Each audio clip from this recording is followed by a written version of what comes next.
season premiere. It's our first episode. I am so excited to be back with you guys. I know we took a break over the summer, and your girl did some things, and you'll definitely hear about it this season. One of the things she did, she met amazing people, and I have one of those amazing people here with me tonight. So you are in for an amazing experience, a great episode. I'm really excited. So we're going to be talking with Jonathan Clark. He is an up-and-coming artist, and he will be performing one of his songs for us tonight at the Dive Bar. I know, I'm so excited too. So tonight, if this is your first time ever tuning in to Dilyn's Dive Bar, please know that this is about community, conversations, and cocktails. We have conversations to spark thought, and we have community so we can support each other in being the best version of ourselves. And of course, cocktails. What would the Dive Bar be without cocktails? Tonight we have a special one for you. It's a classic. It's gin and juice. And no, Snoop Dogg is not in the building, but shout out to Uncle Snoop. He's been doing his thing at the Olympics, and we love watching it over the summer. So, again, my name is Randy, aka Elaine Dilyn, and I am so excited to welcome you to season 3 of Dilyn's Dive Bar. Our guest tonight is Mr. Jonathan Clark. Welcome to the Dive Bar. I appreciate you, Randy. Thank you so much. Yes. All right, so here I met this gentleman. We were at a theater downtown, and I first met you as an actor. Right. And now we are moving into music. How excited are you about all these amazing things that are coming up? It's a little nerve-wracking, but definitely a lot of excitement, a lot of preparation and planning going into these next things. So, yeah, just feeling good overall, and truly just blessed to be able to create. So, yeah. I love it. I love it. So he is definitely going to be performing later on in the episode. I cannot wait for y'all to hear. He's actually doing one of my favorite songs off his album. So, or his EP. I never know the lingo. Like, I never know what to say. Upcoming music. That's what we're going to call it. Yeah, upcoming project. Yes, I love it. I love it. So, tonight, he chose a classic for his cocktail, y'all. He chose gin and juice. So, you know, if you're at the Dive Bar, I'm going to always find a way to flip a classic. So that's what we have here today. Everything you see here on our Dive Bar, this can be purchased through our Amazon storefront. Okay, this is one of my favorite sets, one of our bartending kits. Okay. It's my favorite. Okay, that's smooth. It's so pretty. So if you want to have one, you can definitely do that. The bar mats, this cute little tray, all of that you can get in our Amazon storefront. Now let's go ahead and make our drinks. Now, if this is your first time tuning in, all of our guests make their own drinks. Oh, I'm nervous. You can't do that. Yes, absolutely. So I'm going to walk you through it. Okay. However, you're going to make your own drink. Okay. So grab that glass there. This one right here. Yep. Yeah. This is a Collins glass, so it's going to be a tall cocktail glass, so we can actually see our cocktail all pretty like and everything. I'm a lightweight. I'm not going to be honest. Oh my goodness. Everyone wants to be a lightweight. Yeah, I'm real lightweight. I'm a liquor head, so this is always interesting when I have lightweights on the Dive Bar. Here you go, sir. Cool. I feel like a true bartender. Like, I've never been behind like a little. Really? I've never seen this side of it. So. Welcome to the Dive Bar, ladies and gentlemen. This is why I do this, because most people have never made their own drinks. Oh man. So now you get a chance to do it. I'm excited for them, y'all. All right, so we're gonna put our ice off to the side. So what we have here is 13th Colony. This is actually a Georgia gin. It's made here in Georgia, which is one of the reasons why it's here, because it's made here. I'm a Georgia native. Had to do it. Had to honor the beach state. Right. So got our cute little pour. That's part of our bar set. So here's what you're gonna do, sir. You're gonna take your bottle. You're gonna turn it up, and you're gonna stop whenever you feel ready to stop. Now, I am a grown-ass woman, and I am a liquor head, so you don't have to stop where I stop. You stop. I was kind of thick. Yeah, where you want to stop. I was a little thick. Oh, shit. Okay. So just turn it up, turn it up, turn it up. I'm going to try to go a little thick, too. Just go on it today. We're going to stop right there. We're going to start right there. Let's see where you stopped over here. Yeah, Oh, he trying to be grown as hell, y'all. a little thick. He trying to be grown. I love it. Okay, so we have a couple of options. It's gin and juice. So I gave Jonathan an option, and he chose grapefruit juice. We have a couple of ways that you can do this.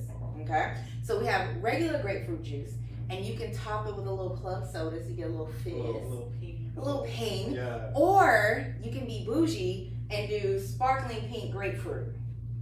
Okay, I didn't know. Okay. See, I have to give options. I have to, okay? Because it's the dive bar. So you can be a little classic, you can be a little bougie. It's totally up to you. Whichever one you pick, I'm gonna go the opposite. So I'm gonna let guests go first. Guest choice. We're gonna go with bougie today. Bougie today. All right. So that means you get to use our cute little bottle opener. Okay. I'm jealous. I love the color too. I know. Is that not fly? That's super fly.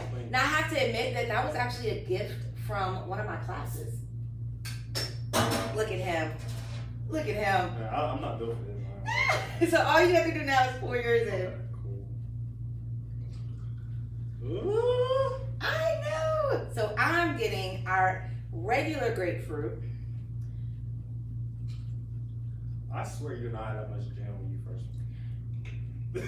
I did not touch the bottle again. That's crazy. I did not touch the bottle again. Something right. Okay. So one thing about alcohol is it tends to burn ice, meaning it'll melt it just a little bit. Okay. So when it goes over the ice, it'll kind of melt it just a little bit. So that's all that really happens. Okay. There are no magic tricks here at the dive bar. That's crazy.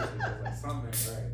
All right. So I'm gonna top it off with a little club soda so I can have a little fizz too. Wow, mine's already sparkling. Yours is already sparkling. Yours is already fizzing. I want to be included, so I'm okay. You did. See, he went the simple route. I did a little classic. He said I want to get a little more.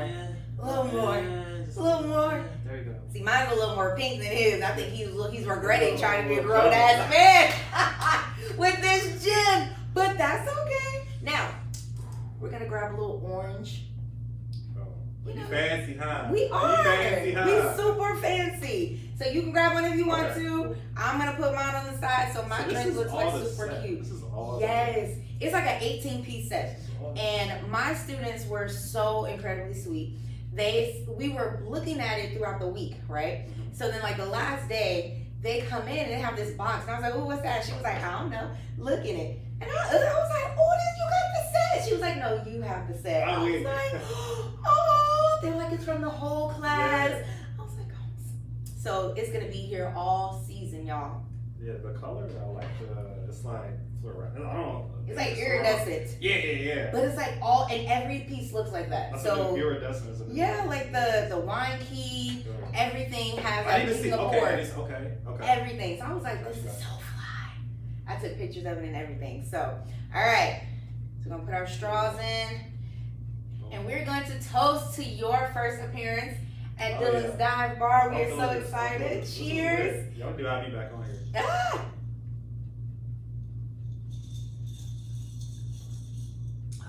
That's good. Yeah. And the great thing is, this gin is like super smooth. You can't even really like taste it. Most gins have such a bite to it, and it's like, dang. But this one is like super smooth. That'll sneak up on you. And then you got the grapefruit juice, a little pop from the club soda. It's great. So, talk to me about how you ended up in the entertainment industry. I mean, first you started off modeling, and then acting. So, how did all of that start? So it's funny. I grew up playing a lot of different sports, playing basketball. I feel like every black kid in the South. And so I actually started out playing college basketball at Avery University in Danville, Virginia. And after about 3/4 of the way throughout the season, like I told my dad, I'm like, I'm not really focused no more. So I quit. Oh, wow. And I went to Wake Tech Community College for like the last part of that semester to finish out college courses. And then I later on transferred to the one and the only North Carolina Agricultural Technical State University, located in Greensboro, North Carolina. The best HBCU, just saying, Aggie Pride.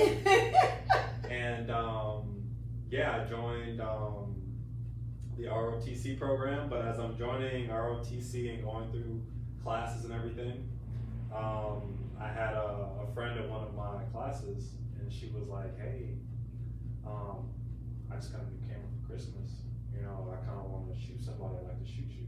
Oh, wow. And I'm like, nah, I ain't really feeling that. Like, you know, I don't really take pictures, da-da-da.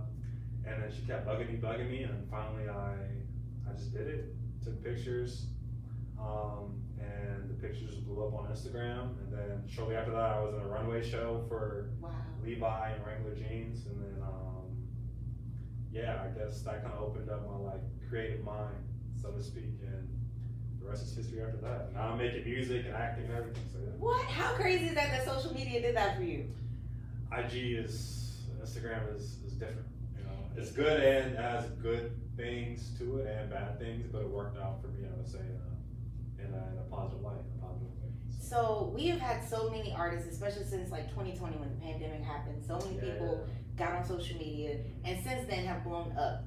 What are your thoughts on how people have been able to kind of circumvent the traditional way of getting into the industry? You know, trying to find an agent and auditioning and trying to get the music, the labels to pay attention to them. They've been able to grow their following, and their popularity went from there. What are your thoughts on that? Yeah, no, that's a great question, Randy. I think the biggest thing is making sure that you have that. Up next, a performance from our guest, Jonathan Clark. Listen, I'm trying to find a woman. I'm trying to find a wife. I'm trying to find a woman. I'm trying to better my life. Sometimes I look in the mirror. Maybe I'm not even right. Maybe I'm in the wrong places. I might just give up tonight. I might die alone. Yeah, I accept that. Beating lust across the head, but it just crept back. Trying to be a better man. Yeah, you can bet that. Used to be going crazy, but I just left that. Hey, trying to focus on me. Shorty's on me IG. Thought I wanted this life, but I know it's not for me. Used to be a little lame. Treat me like I'm top G. Used to get made fun of, and they trying to have some fun with me. Hey, gotta keep on pushing. How it's really supposed to be. Tried to hide behind the sex, but baby girl, I see why she trying to diss me. Baby, let's not compete. Tried to wife the other girl, but she just wants some D. But she just wants some D. Hey, I'm trying to find a woman. I'm trying to find a wife. I'm trying to find a woman. I'm trying to better my life. Sometimes I look in the mirror. Maybe I'm not even right. Maybe I'm in the wrong places. I might just give up tonight. We're going to take a quick commercial break, but we'll be right back here on Dilyn's Dive Bar. Welcome to an experience with all that jazz entertainment house, where you get great customer service, great establishment, great leadership, great staff. Did we mention the catering, the ambiance, the vibe?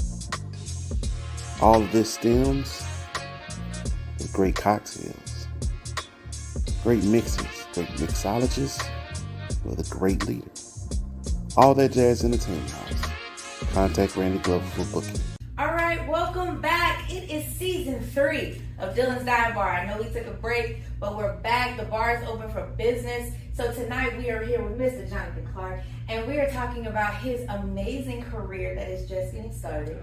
And we have gin and juice. That's our drink. Put your drink down in the comments what you're sipping on. If you saw it on the IG, you saw what we were making. So either you got gin and juice or you got something else to talk to us about what you have. As you can see, he's starting to like his. He hanging out with your girl. I try to influence as many people as possible. So, we started talking about how you got into the entertainment industry. Talk to me about the modeling. So, you were like, I don't take pictures. Yeah. And then you ended up modeling. So, how was that? What all did you get to do modeling? Yeah, and it really just started with a little bit of peer pressure, I would say. But yeah, in terms of modeling, so I started out doing runway modeling. There was another student, and she had a clothing line, and so as soon as I took those pictures with my friend, next 2 days later, I'm on the runway auditioning for a runway show for Pish Posh, which was the name of I can't remember her name right now, but she also went to A&T. Okay. And so she had a lot of different runway shows. And so I did that runway show first. And then after that, I was like, man, this runway stuff kind of smooth. Like, you do a little walk, and you come back, you do a little turn. So I was like, I can walk and turn. So Yeah, after that, I actually started like applying to different agencies and stuff like that. And then I applied for Greensboro Fashion Week. And Wrangler and Levi were looking for male models during that time. And so I happened to get picked up, and then yeah, it just kind of took off from there. And then that also led on to print modeling. Okay. And so I did a lot of print modeling towards like the latter part of my like college career. So just like still shots, and then we'll probably get into it later. But I also did a lot of modeling over in the UK, and that was more for like different brands, and which kind of led into like other things as well. So.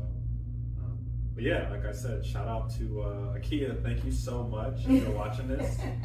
He was getting on my nerves, asking me to take pictures, but it paid off. Thank you, Kia. Yeah.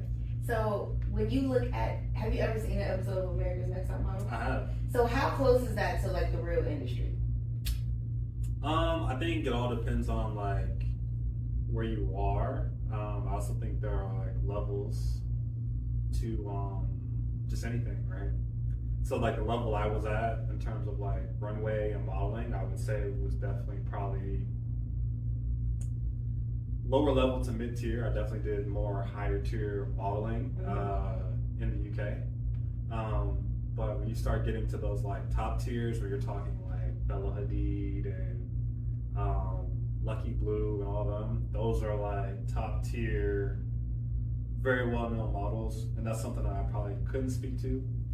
But in my mind, I feel like that's closer to like the America's Next Top Model at that higher level. Oh, okay. So she was preparing them for like the top of the industry. Yeah, those are like big timers, you know. Okay. I would say I'm definitely like more in like that middle tier. I'm not Lucky Blue or anything like that, but I'm not Joe Schmo either. Somebody know your name in the industry. I mean, I'm trying. I'm gonna take a sip. Take your sip. Yeah. So, but Tyra was actually like getting them for like the real. So she gave them a good like, I guess like crash course. They're shooting for the stars. Yeah. Okay. That's the highest level of modeling. I think with all this creative stuff in general, a lot of things can be very objective. Mm. But I just noticed for me, like when you want to talk about, because I originally did modeling for free, so it was a lot of trade for print. So like, hey, you got the camera, I'm willing to pose for you, you know what I mean? Mm-hmm. And we're trading time for time. So that's what I originally started doing. But then, as you start to see as you go on like in your career, and I heard Steve Harvey say this, there comes a point where you're just being in front of the camera like isn't enough, right? Okay. So you've gotten over like the surprise and stardom of just being on the camera. At some point you're like, wow, I'm putting in time for this. I have a little bit of tenure. I like to make money from it. Yeah. And so I continue to do runway shows compared to like print modeling for different companies. I saw that I got more money from doing prints with companies, whereas runway I didn't really get as much money. So yeah, it might have looked good, but you're still coming out kind of a little skimpy. So just being real, yeah. So which one was more fun, runway or print?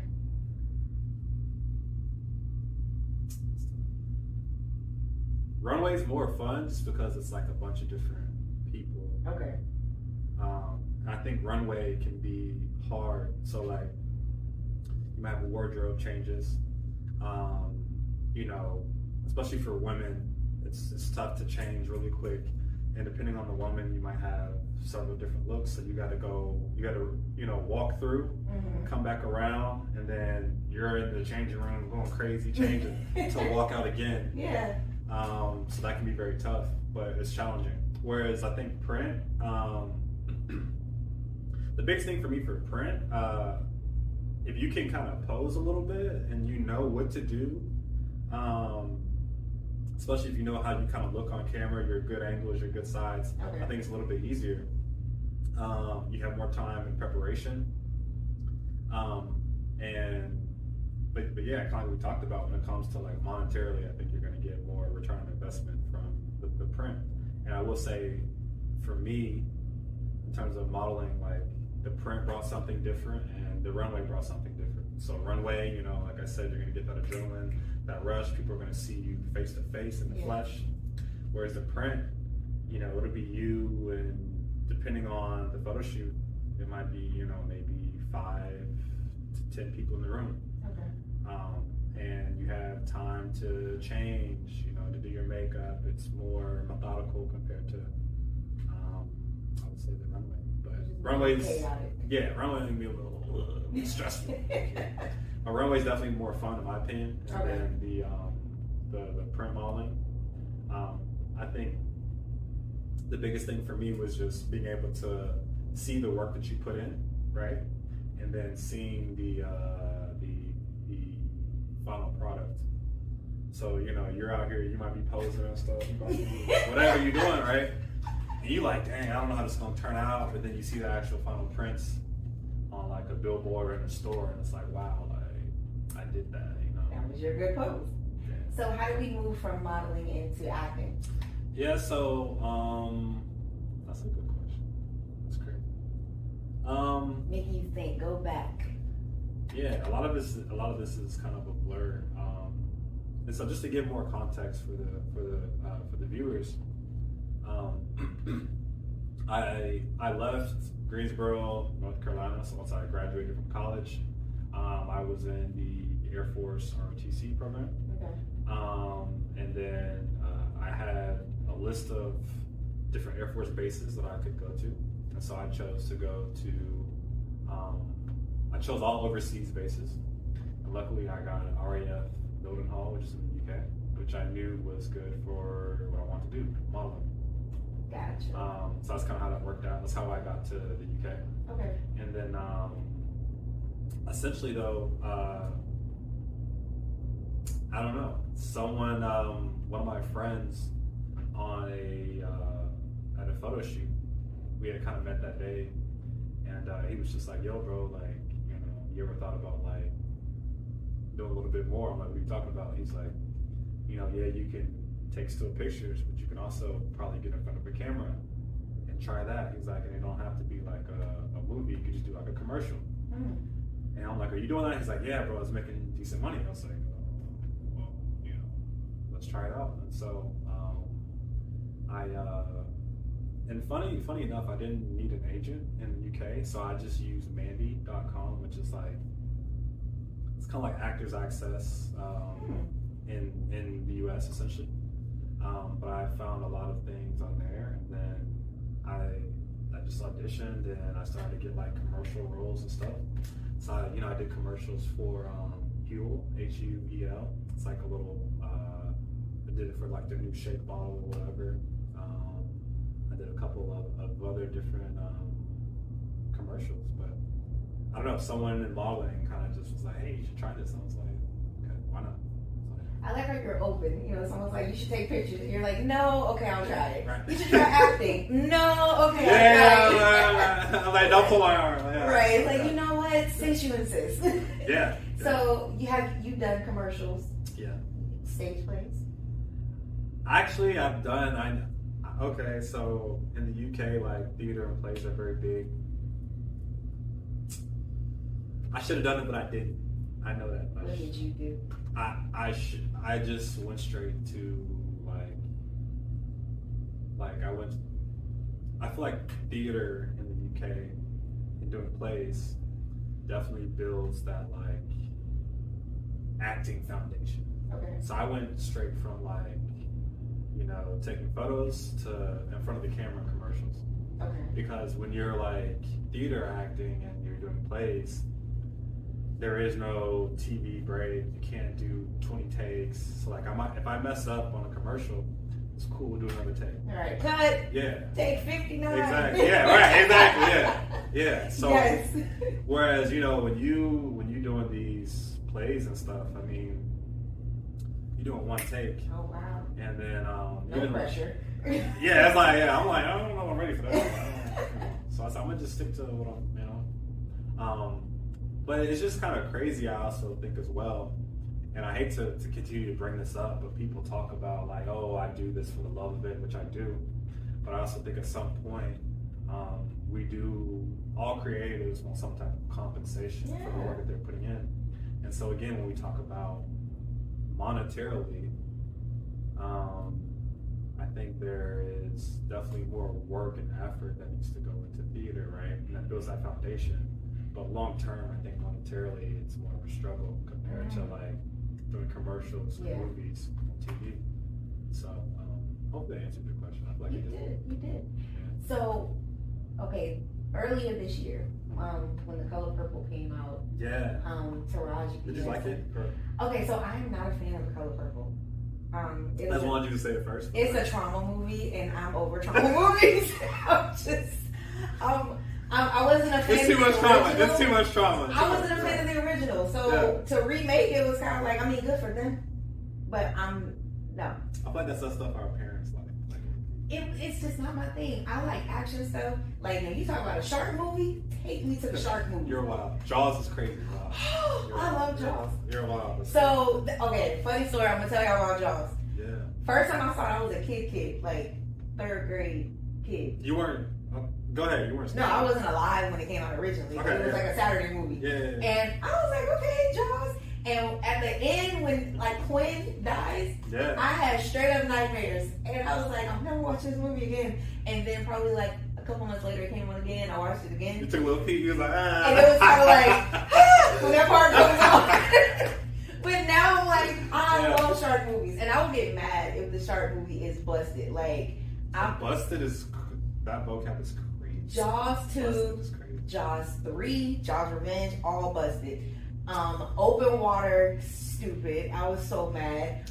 But I love me some Deep Blue Sea. There's a piranha movie. Have you seen that? There's like a. I saw a piranha movie, but it was super cheesy. So I don't know if we're talking about the same. Might be that little Netflix one or something like that. It was dumb. I didn't enjoy that one either. Like, I like the movies where I know there's an animal involved, but when you don't see it very often, it heightens the fear. Like, when you think about Jaws, you saw the shark. You can probably count one, like with 10 fingers. How many times you saw the shark? 2 hands, You heard the music. You saw the perspective of the shark, but you didn't actually see the shark. So it's like, it was just the fear of knowing there's a shark in the water. And like, that's how I feel about like Lake Placid. You knew there was an alligator. We have a daredevil, guys. Now, for those reasons, you will never catch me in a lake or an ocean. I was about to ask you. You gonna be in the ocean? No, I have swam in the ocean. You gonna be in the ocean? And I'm done. I'm gonna be out there cheering you on. My mom bought me a boogie board when we went to Myrtle Beach. Yeah. And I got on the boogie board. I was in the Atlantic Ocean. I can say I did it. I got on a jet ski in the Gulf of Mexico. I can say I did it. I'm done. Like, I walked the surf in the Pacific Ocean when I went to San Diego. I'm good. I don't need to get in no more ocean water. It's pools from now on. So, no, you will never catch me in the ocean. Because the sharks, like, people think sharks are, like, way out there. But they come right up on the beach. Like, they come right up on the beach. And now, like, there was this video, oh my gosh, it showed, like, some people were out in the ocean or whatever, and a helicopter went over, and it said, the dude was like, don't panic. You're swimming among about 25 great whites, so everybody come in. And I'm like, I'm sorry, I heard, don't panic, 25 great white sharks. Panic. Right. Like, what do you mean, don't panic? Like, what? Crazy. So, yeah, I love shark movies. So, I'm not a big fan of The Color Purple and all those kind of movies. I'm not. I like action. I like that kind of stuff. But when the movie came out, Taraji was talking about the pay rate. And what she was getting and how her team, at one point she fired all of them because they weren't doing what she needed them to do as far as like money goes. And me and my sister were talking, and we were talking about how a lot of times when you do what you love, the self-fulfillment blinds you to the monetary compensation you're not receiving. Because you'll feel like that was such a great experience, but the check is not reflected. It ain't adding up. It's not there. And I was like, I go through that sometimes. People say, if you do what you love, you never work a day in your life. And I'm like, that's crap. Because I work harder because I love it. And I go above and beyond because I love it. And I'm like, if I stopped doing half the stuff I do, you would still not be paying me enough because that's how good I am at what I do. But when you love what you do, you go above and beyond. So how does that translate for you when you're looking at the modeling, you're looking at the acting. How many times did you feel like the experience was amazing, but the money was not adding up? Yeah, I think that's a good point. I think that every creator feels that in some way. I think the biggest thing is really truly having that love for it and keeping your head down. Something that I've struggled with is like thinking too far ahead, right? Mm-hmm. I think sometimes when you think too far ahead, it can make you want to quit, give up. And there's been times where I'm like, this really ain't for me. But the passion and love always brings me back to it. But I say that to say, I think this might be a little controversial, so don't relax. You were in a safe space at the dive bar. They already know. We said we went to on the dive bar. Okay, yeah, I got the nerves. You said what you want to say. But I think there is definitely, especially today, it's almost like, you you have a 9 to 5 and you're doing something wrong, right? Mm-hmm. When, the Air Force has been my 9 to 5 and has given me several different opportunities, right? And that's also led to different investments and allowed me to invest in modeling, acting, living in the UK. And so I say that to say, I think keeping your head down, taking everything day by day is the key. Again, having that patience, like we talked about, is definitely very vital. But to continue to do things because you love it, and there's always a chance that the money might not come. But that's why having the love and passion for something is so important. Yeah.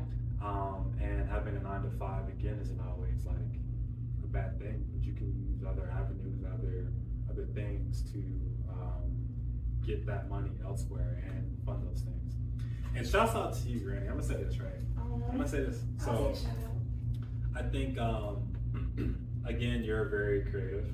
Since I've known you, I've noticed that, right? But I also think, maybe it's not the 9 to 5, but maybe you use your creative instincts and turn those into entrepreneurial ventures as well, which you have also done, which is a good thing. So, if we have more people, shouts out to Randy. Randy really doing her thing. Okay? Don't make me push. Thank you. Yeah, shouts out to you. You definitely, you've taken like that creative side and done very entrepreneurial things with that, which I definitely admire. And so, sometimes if you have to look for other ways to earn money legally. Legally, I like how you put that in an asterisk. Keyword. Legally. Keyword, right? Legally. I think that's okay too. Sometimes if you're not a full-time artist or creator, that's okay. Everyone can't be Kanye or, whatever artist you'd like to right, fill in the blank. Yeah. But I think sometimes people think like because you have a passion that if you're not making money off of it, then you're doing it wrong. And it's like you have to be a little more realistic. Sometimes you cannot, your passion doesn't fund your life. Yeah. So you have to, like you said, you have to be a regular person and have that job or whatever. But I think the biggest thing that helps me, and I told my brother this, I was like, even though I do have to have a job, and I love what I do, I get a job in my field. So teaching bartending is, I'm still in my field. So even though it is going to work for somebody else, it's something I still love, and I pass that on to my students. And so even on the days when I'm like, oh, I'm gonna stay in the bed so bad right now, I still love my job because it's a part of my passion. Absolutely. And I feel like that's a good way to circumvent the whole gotta be responsible and have a job, but then fund my passion at the same time. It's like work in the field that you love. Yeah. That way it doesn't feel as though it's like you're being pulled in different directions kind of thing. So I think that is definitely. Girl, let's give a little. Aww. Let's give a little.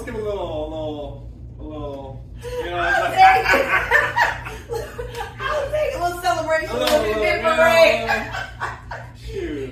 I'm not playing with you now. All right, so let's talk about the music. So what we're gonna do, we're gonna take another commercial break, and when we come back, we're gonna hear about this amazing upcoming project. And you're gonna be, oh my gosh, I'm not, see the gin kicking in, y'all. I was gonna ask for another one. The gin kicking in. So we're gonna talk about this amazing project, and you're gonna get to see him perform one of his songs. Guys, we'll be right back. It's Dilyn's Dive Bar Season 3 premiere. We're going to take a quick commercial break, but we'll be right back here on Dilyn's Dive Bar.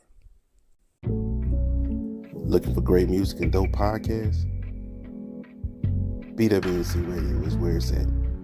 Black with No Chaser Radio. Download the app now. Come for the dope podcast, stay for the dope music. Also available on Apple stores and Google Play stores. All right, guys, we are back. It is Dilyn's Dive Bar Season 3, and we are here with Mr. Jonathan Clark, and he is here talking about his amazing new project, his music. So we talked about the modeling, we talked about the acting. Let's talk about the music. Now who twisted your arm to get you into music? So you had a friend that got you into photography and modeling and then acting. So who got you into music? It was a woman. No. Yeah, I feel like that's everyone's like. I feel like that's how you got into the other stuff. It's a woman.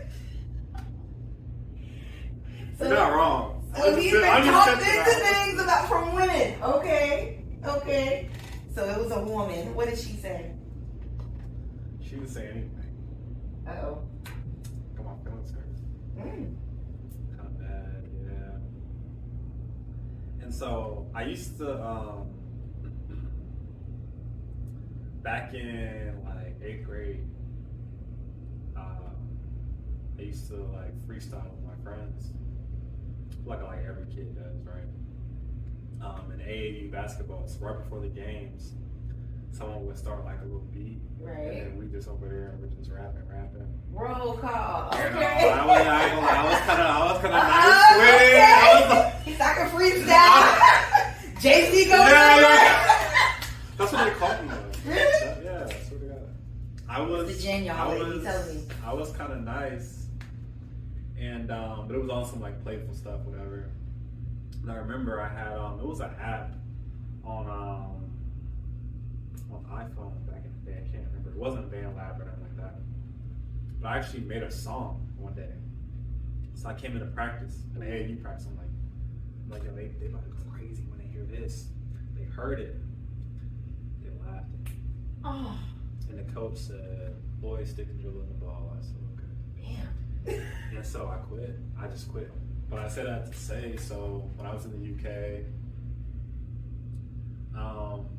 had a little situation. Yeah, you a situationship. Uh-oh. Yeah, I'm like, Uh-oh. I really like, it kind of hit me differently though, you know?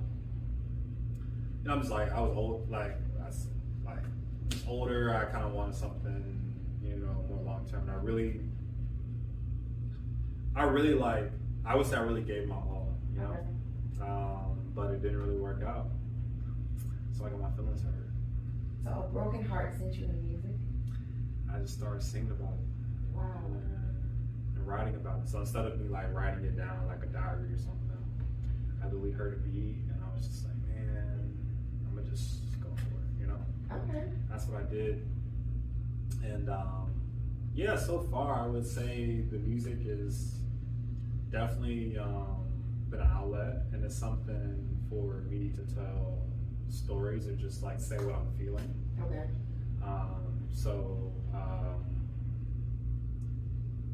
I would say, there's definitely a lot of songs and receipts about women. You just telling all your business. You know. You telling all your business.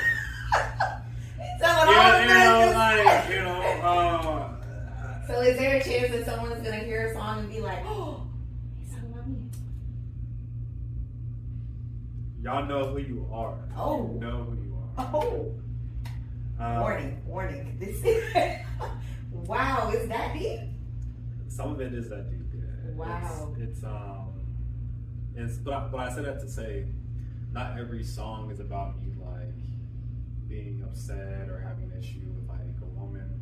Okay. I also tell like good stories about women as well. And there's also stories like I made a song called Bros in Charlotte,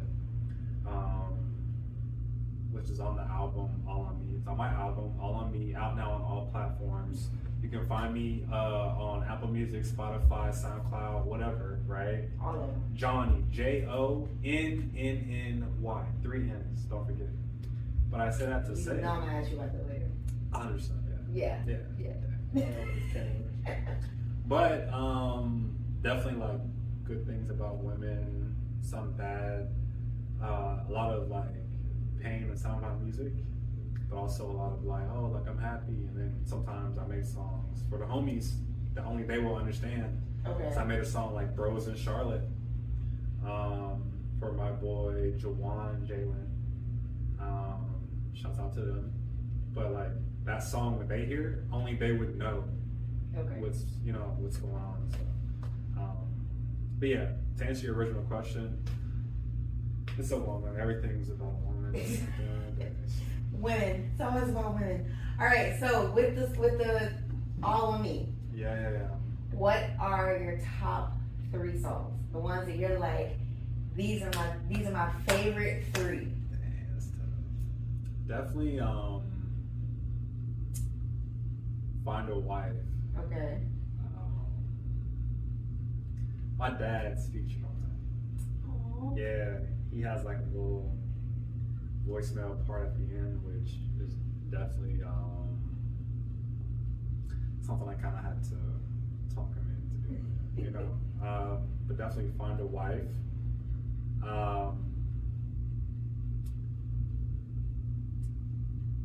I would say No Way. Okay. Which is like, I don't want to give too much away, but it's definitely like a switch up. It's Afro beats. Okay. And it's talking about a situation I went through when I was at A&T during my first year. I'll let you guys listen to the rest to understand what's really going on. So, and then probably, surprisingly, the last song on the album is called Overseas. Okay. I collabed with a great artist from London, Tigray. I appreciate you, bro. Thank you. He featured on the album on this song, right? But the song is titled Overseas, and it's a house song, so it's house music. So I did that. It's like a little, Little it's something you kind of skate to, low key, yeah. But like that legit reminds me of being overseas in the UK, being in Italy, being in Spain. House music is very big in Europe, and so I grew a love for house music living in the UK.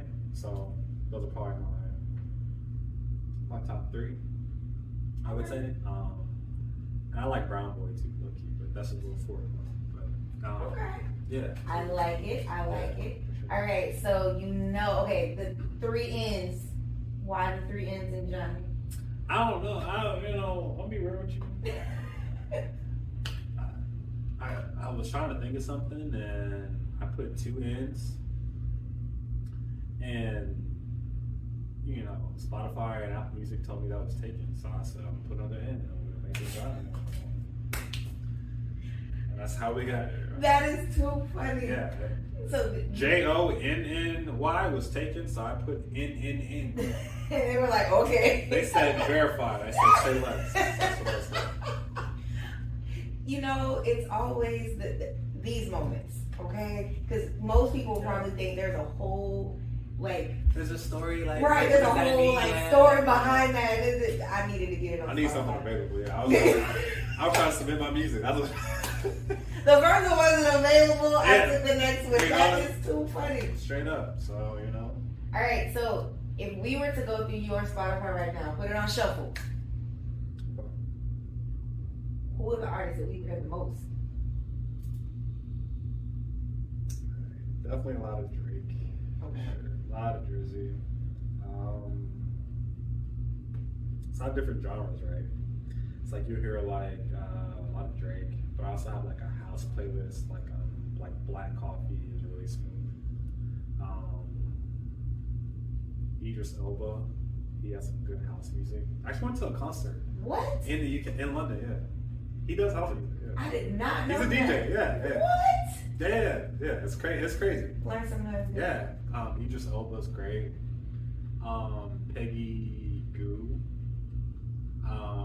These are all house artists. And then we start talking about like different genres.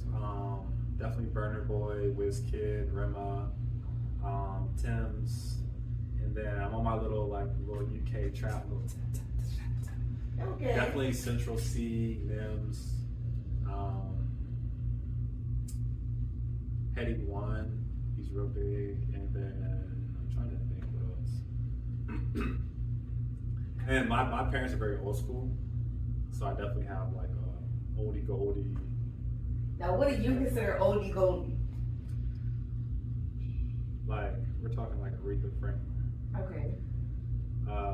Then we can go a little. We're talking about the Isley Brothers. Ronald is that guy. He is. Ronald, you that guy. You still going strong. He is. Still going Because strong. That Contagious still hits. Look, Like, Between the Sheets is crazy. yes. Between the Sheets. Oh my goodness. He has so many. He has so many. Luther Vandross. Come on, that Luther. guy. Come on, Luther. I feel like everyone has like Prince and Michael Jackson. Everyone has that. Okay, so be honest. Yeah. Did you really know all of Prince's songs before he died, or did you discover some after he died? Still don't even know. Okay. That's the honest about you. I'm glad it wasn't just me, because there were songs like right when he passed, Yeah. he started playing stuff, and I was like, "That's Prince," and everybody looked at me like, "How did you not know that?" Because I didn't know. That's a lie. That's lies though. They didn't know that either. I'm That's a like, lie. You Yeah. know how sometimes the radio will play Yeah. songs back to back to back to back, Yeah. and then you be like, "Well, who the hell is that? It's other people." You hear a song, you don't necessarily know who the artist is, so they were like, "We're gonna play some more Prince," and I was like, That's Prince. That was in the whole time. I felt bad. Everybody made me feel like I was like, I might have to turn in my black card. We're in this together. Okay. I agree. I feel better now. I feel better now. Okay, so you said Prince, Michael Jackson. And then you start talking about like Marvin Gaye.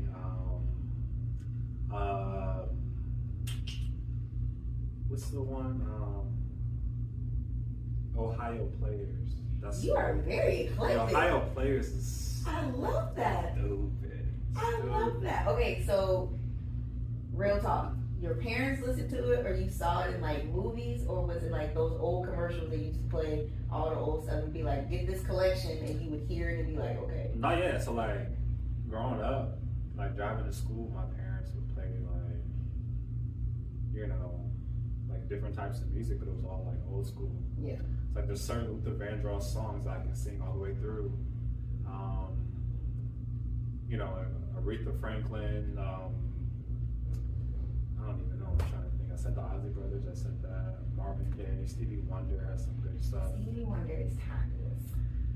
Forever. And I've never heard a song of his that I don't like. Really? Never. Like, even when they play like in movies on soundtracks, Yeah. I'm like, "But that's Stevie," and you just You like see- it. Like, it's like, You don't hey. even know who they are. No, because like when like you hear his voice, That's Stevie? and it's like that's Stevie. Yeah. But it's like I've never heard any Yeah. song of his where I'm like, oh, it's never that. Like it doesn't matter what song I've ever heard Stevie Wonder do. I'm like, that's a hit. That's a banger. Like Yeah. it's like you don't. And he's like to me, he's like Ed Sheeran. Oh yeah. Okay. That's valid. That's valid. That's Like valid. I've never heard a song by him that I'm like, that's not your best work. I've never had that Yeah. feeling about him. Yeah. Stevie is like that. Like no matter what song, I think it was like one in Monster-in-Law. It's at the end.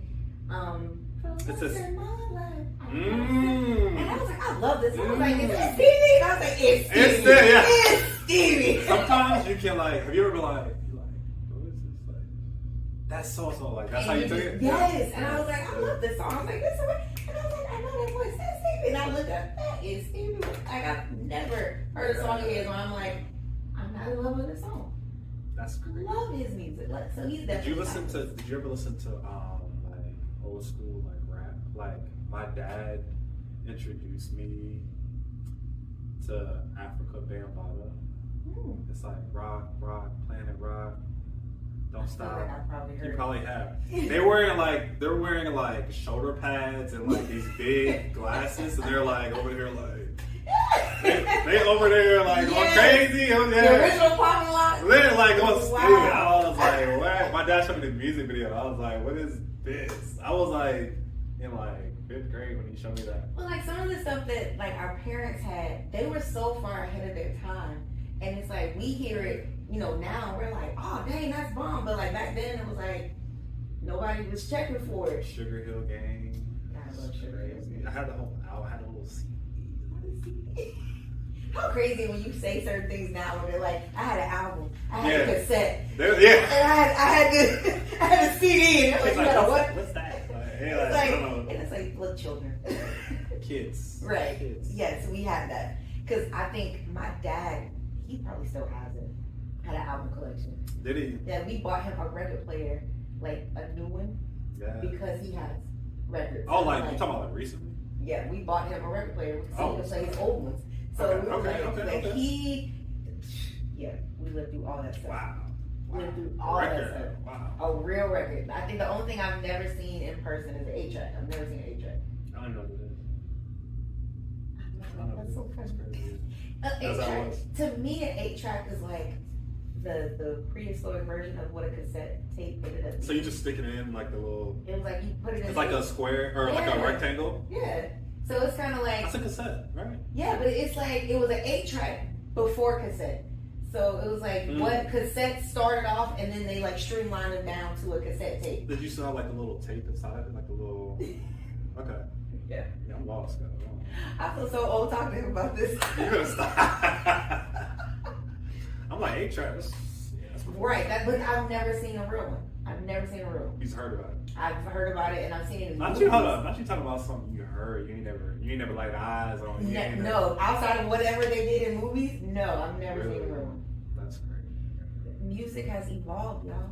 Now we can just push a button and download it, and Spotify, Apple Music. right. So now, a lot of artists do have issues with a lot of those streaming programs because of the payout and things like that. Yeah. How do you feel about it? Again, it goes back to that passion because right now I don't think the money is in streaming unless you're with like you can get paid more money if you're with a big, working with a big company. So like for example, 21 Savage or Drake or Lotto probably receives more money for their streams than I would. They're also getting more streams. If you were looking like, study Drake's streams, right? And on some of his songs, he'll have like 1 million streams, right? But if you look at what that equates to money-wise, 1 million streams does not equal $1 million. It's like Drake getting 1 million streams.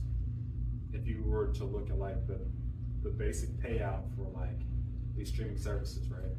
You're getting less than a cent per stream. So you're talking like it's like 0.003.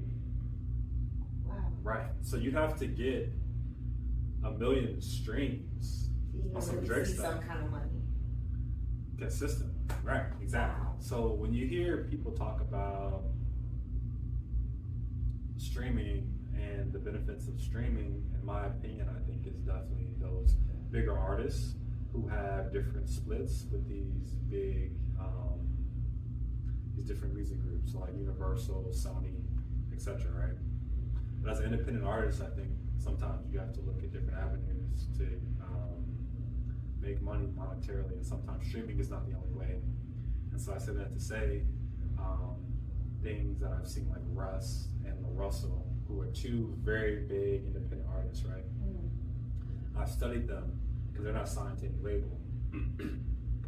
You have different tours, so touring, that's something you can do. But also, they both have merch. So having merchandise that you can actually sell.